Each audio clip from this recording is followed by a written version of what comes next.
Comunicante MX, agencia de Tijuana, transmitimos para Estados Unidos.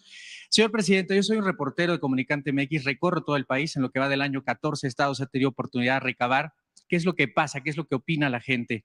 Voy a retomar dos temas que usted la semana pasada tocó aquí en esta mañanera. 60% de popularidad. Siempre la pregunta es, ¿de dónde viene esta popularidad? ¿Le puedo compartir, señor presidente, que en Sinaloa lo quieren? En Sinaloa estuve en Estación Dimas, un municipio históricamente invadido por la delincuencia organizada. Agradecen que se estén mandando apoyos para el campo. Ha habido una transformación en estos municipios de Sinaloa. En Oaxaca, la gente sabe que usted no los olvidó. En Guerrero y en Veracruz confían plenamente en el gobierno, en sus gobernadores. Y también estuve en Yucatán. La semana pasada estuve en Yucatán y ahí la gente está ansiosa porque ya arranca el Tren Maya. El fin de semana estuve en Monterrey y pues ahí agradecen que usted tenga excelente relación con el actual gobernador Samuel García y creo que eso suma para el crecimiento del Estado y para el crecimiento del país. Sin embargo, señor presidente, también es importante hacerle saber que en el caso de Tamaulipas, de San Luis Potosí, de Zacatecas, que tenía esa intención de recorrer estos estados, me llamó la atención que la ciudadanía tiene miedo.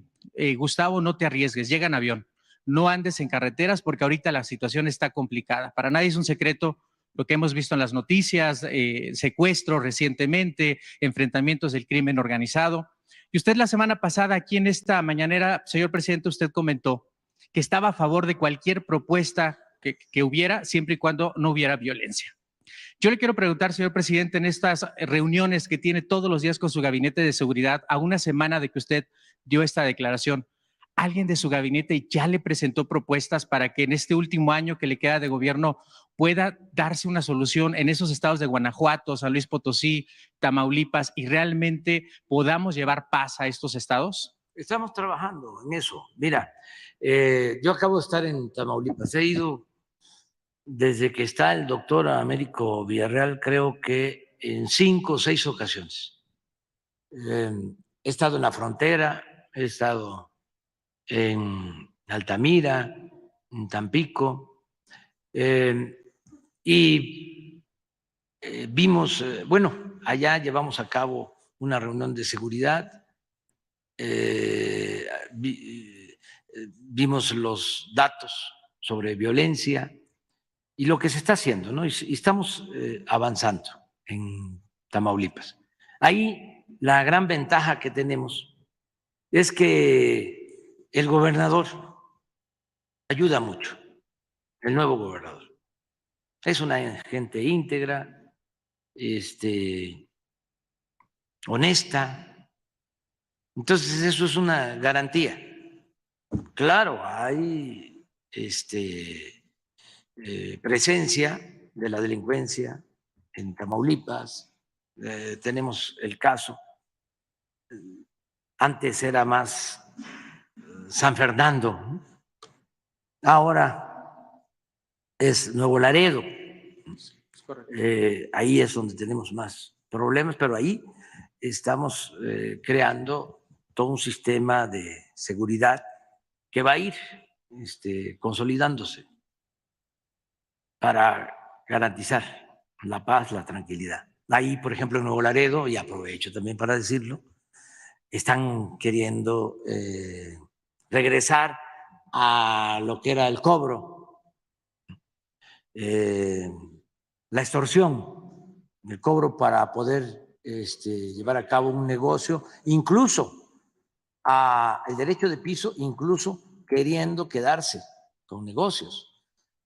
Aprovecho también para informar que ya estamos actuando sobre eso y no lo vamos a permitir de ninguna manera. Entonces, ahí vamos. Lo mismo en Zacatecas, ¿sí? Hemos tenido momentos muy difíciles y se ha ido atemperando el problema. Señor presidente, Guanajuato Guanajuato sí es muy difícil y fíjense que en el caso de Guanajuato tiene que ver, entre otras cosas, o sea, hay varios factores, pero hay uno que es el que debemos de cuidar, el narcomenudeo, el consumo de cristal, no solo en jóvenes, sino también en trabajadores.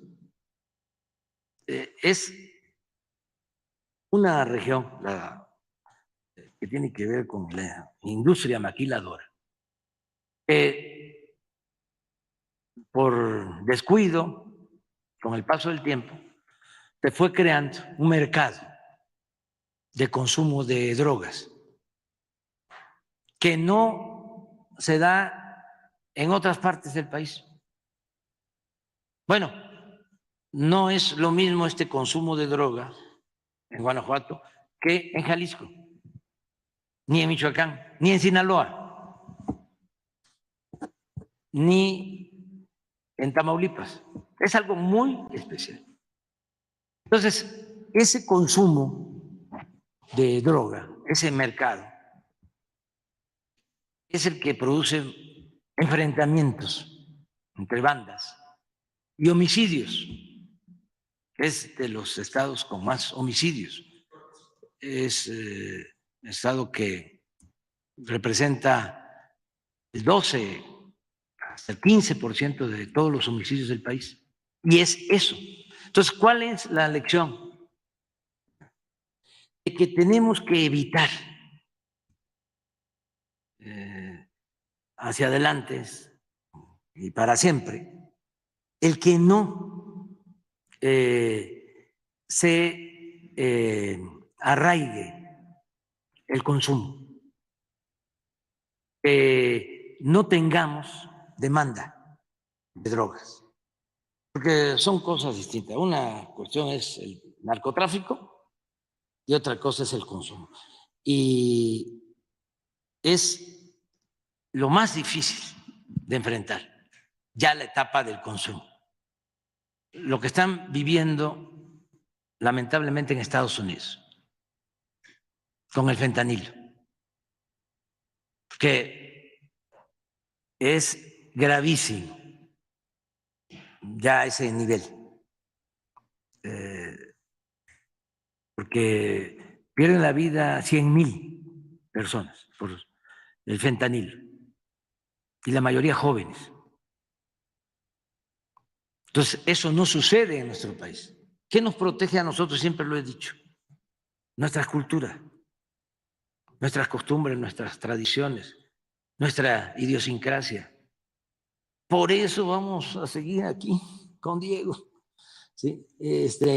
Recordando nuestro pasado glorioso, nuestro origen, nuestra identidad, fortaleciendo nuestra identidad, ¿sí?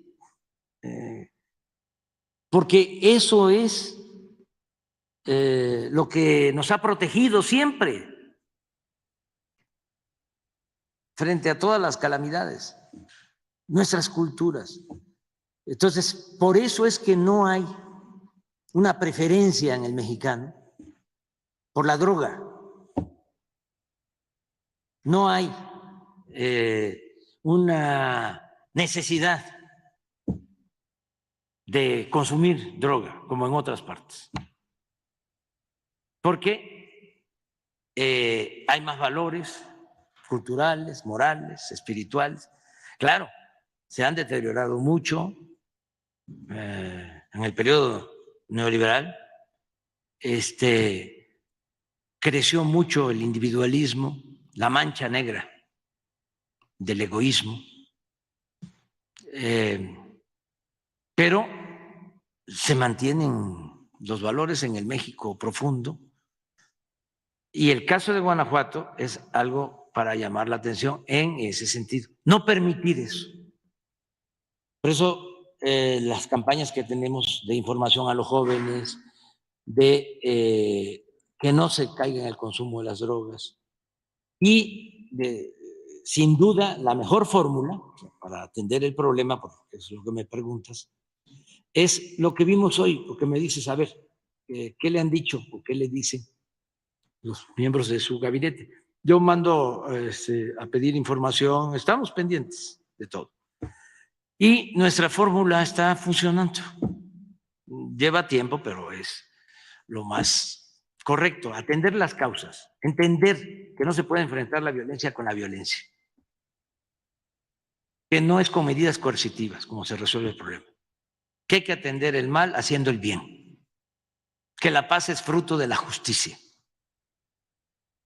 Entonces, sí invertimos, no gastamos en desarrollo social, en educación, en salud, en atención a los jóvenes, en pensiones, si mejoran los salarios, si hay empleo, todo eso, y se fortalecen valores, nos va a ayudar a tener una sociedad más segura, una sociedad mejor. Y les voy a mostrar un dato, a ver si le pides a Rosa Isela lo del dato sobre abandono de la escuela. Sí, deserción escolar. ¿Cómo, sobre todo en el nivel medio superior, que es el más delicado porque es el de la adolescencia, con las becas y con todo lo que estamos haciendo, el programa de Jóvenes Construyendo el Futuro, estamos logrando esto.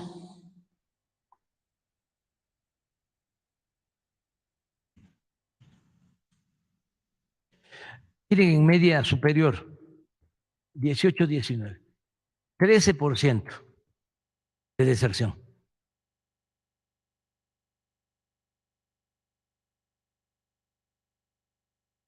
$9.2. O sea, que no abandonen la escuela.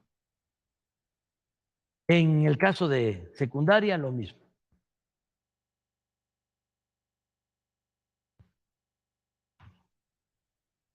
Aquí, igual, se ha mantenido, vamos a decir, superior, nivel universitario. Pero todo esto es lo que ayuda a atender a los jóvenes. Nuestra lucha con la delincuencia organizada en lo esencial está en que no se lleven a los jóvenes, que no los enganchen, en quitarles a los jóvenes con oportunidades de estudio y con oportunidades de trabajo. Más lo que dije, que es importantísimo, el México profundo, nuestras culturas. Lo he dicho aquí varias veces, pero conviene que yo lo repita. En Estados Unidos, ellos tienen sus costumbres y, por ejemplo, los jóvenes en la edad de la adolescencia se tienen que ir del seno familiar, se tienen que ir de la casa. Les contaba yo dos cosas, ¿no? De dos recientes estudios o notas periodísticas que leí. Una de unos papás que fueron a denunciar a su hijo porque ya había cumplido 30 años y no se iba de la casa. Y el juez les dio la razón y lo sacaron. Eso aquí en México no se ve mucho, pues. Aquí no quisiéramos que se fueran y por eso también abusan, ¿no? Se casan y ahí mismo sí, se amplía la casa solar, se hacen los anexos, ¿no? Y ahí va la nueva pareja y ahí están los nietos, o sea, eso lo tenemos nosotros. La desintegración de las familias afecta mucho. Acabo de leer otro, hace como 10 días, de unos papás de Texas con sus dos niñas, adolescentes, donde les dicen, yo creo que ya lo dije, pero bueno, no está de más repetirlo, donde le dice el papá, que ya se tienen que ir o tienen que aportar $300 mensuales, o sea, para sus gastos. su comida y su hospedaje. El papá dice, en una lógica, ¿no? Además, debemos de reconocer, aceptada por muchos, de que tienen que saber que todas las cosas cuestan. Tienen que aprender a que todo cuesta. Entonces, si no tienes los $300, no puedes vivir aquí. Si compras tu despensa, nada más creo que eran $200 mensuales, pero siempre y cuando comprara su comida. Eso aquí no se ve. Sí existe esa concepción, ¿no? Que todo cuesta, ¿no? Pero tienes que aportar si quieres tener comida. No, aquí se dice, le vamos a echar más agua a los frijoles, ¿no? Y es otra cosa. Entonces, la atención a los jóvenes, el mantener integradas las familias y no descuidarnos en lo que tiene que ver con el consumo. Porque los homicidios en Guanajuato son fruto de eso, del consumo. Me decían algunos empresarios que cuando hacen sus análisis antidrogas, cuando van a solicitar empleo, ya en algunos casos, 7 de cada 10 están consumiendo. Sí. Entonces, eso, no. Y ya estamos trabajando en Guanajuato. ¿Trabaja bien con el gobernador Diego Sinue? Sí, es una buena persona. Nada más que no coincidimos en el manejo del tema de justicia. Es correcto. Por el fiscal. Lleva mucho tiempo, mucho tiempo, y no ha dado resultados. Esto no es un asunto partidista, ideológico, político, es de juicio práctico. ¿Cómo lleva 12 años y no resuelve el problema? La única explicación es que está bien protegido, ya tiene muy buenos apoyadores.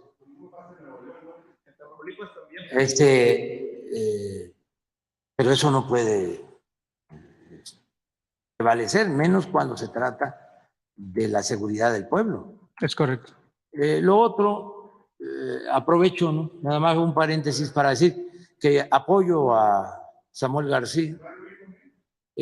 No va a tener, creo que, sí, una reunión en el Congreso, sí, porque ahí se formó un bloque en el Congreso de Nuevo León.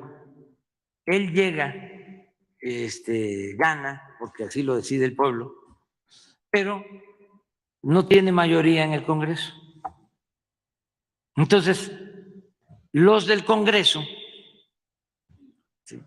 se agrupan y entonces empiezan a imponerse en funciones que no les corresponden. O sea, porque está muy claro, ejecutivo es el que hace las obras, legislativo es el que tiene que ver con las leyes, con la aprobación del presupuesto, pero el legislativo no puede meterse, ¿sí?, a hacer obras. Y entonces lo obligan a destinar recursos para determinadas obras, determinados ayuntamientos de los partidos que tienen mayoría en la Cámara de Diputados, en el Congreso local. Pero yo no estoy de acuerdo con eso. No pueden haber esos chantajes.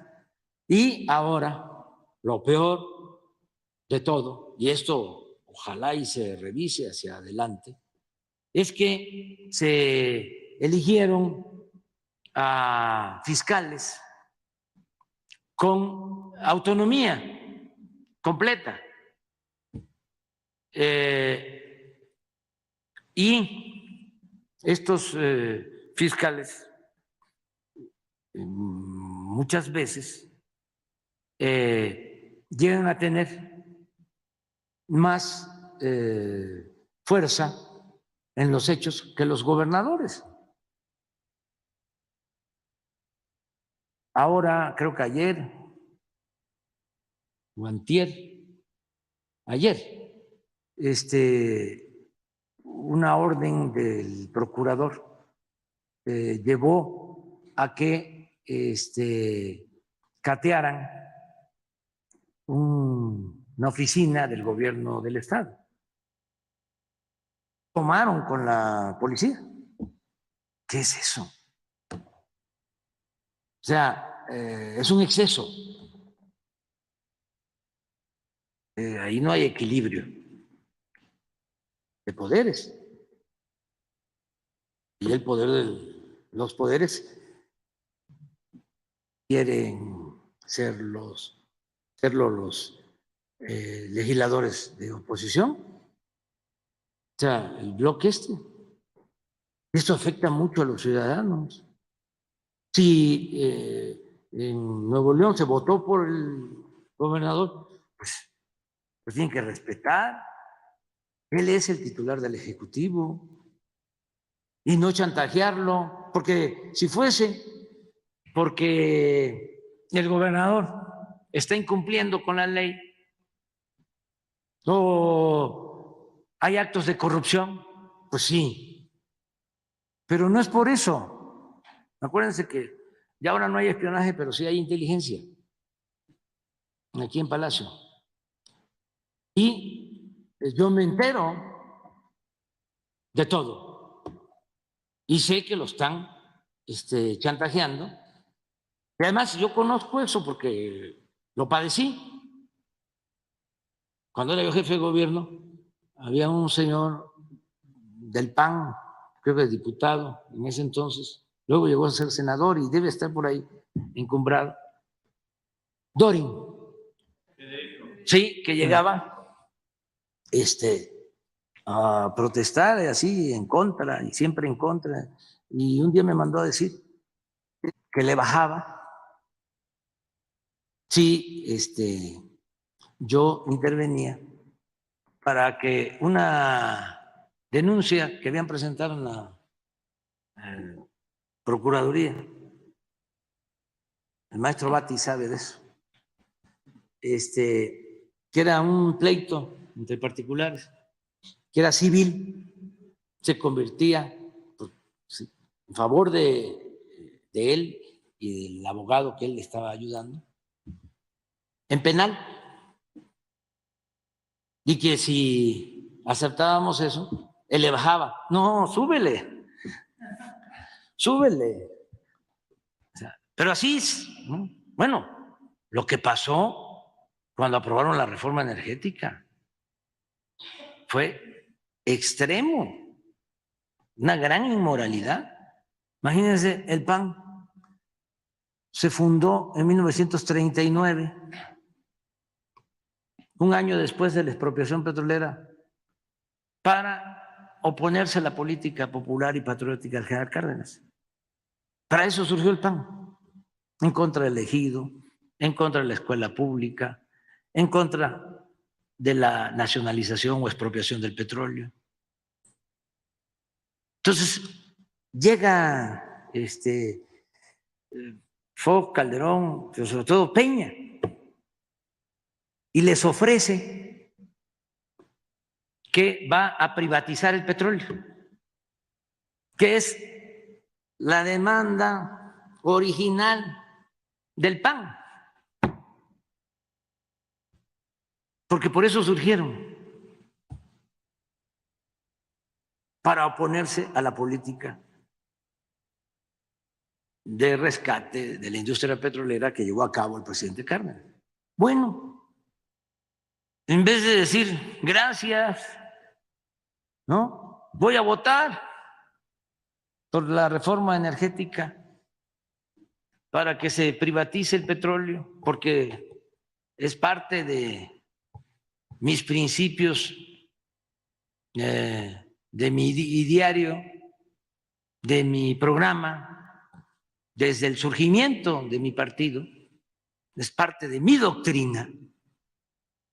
Bueno, en vez de alegrarse y decir, sí, vámonos, ¿no?